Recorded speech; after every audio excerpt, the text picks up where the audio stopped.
5-Minute English.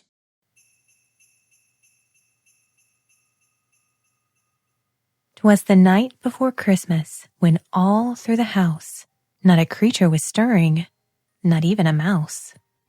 The stockings were hung by the chimney with care, in hopes that St. Nicholas soon would be there.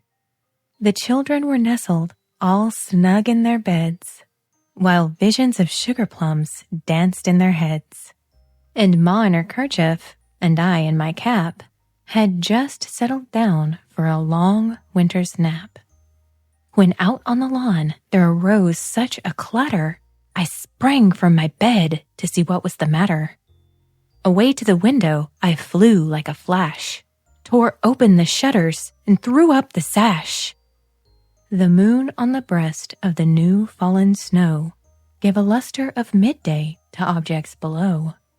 When what to my wondering eyes did appear but a miniature sleigh and 8 tiny reindeer. With a little old driver so lively and quick, I knew in a moment he must be Saint Nick.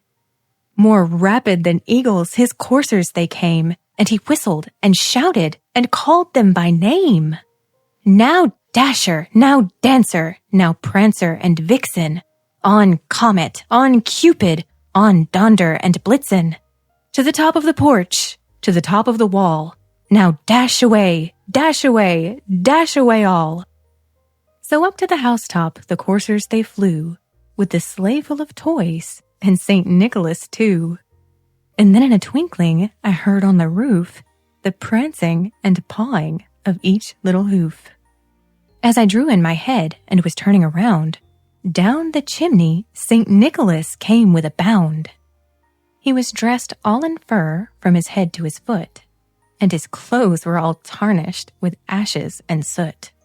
A bundle of toys he had flung on his back, and he looked like a peddler just opening his pack.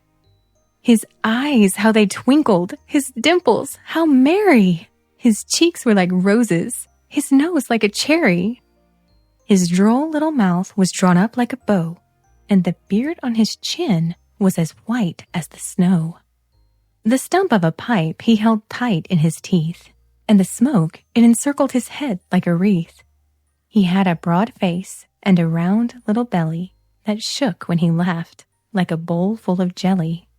He was chubby and plump, a right jolly old elf, and I laughed when I saw him in spite of myself. A wink of his eye and a twist of his head soon gave me to know I had nothing to dread. He spoke not a word, but went straight to his work, and filled all the stockings, then turned with a jerk. And laying his finger aside of his nose, and giving a nod, up the chimney he rose. He sprang into his sleigh, to his team gave a whistle, and away they all flew like the down of a thistle.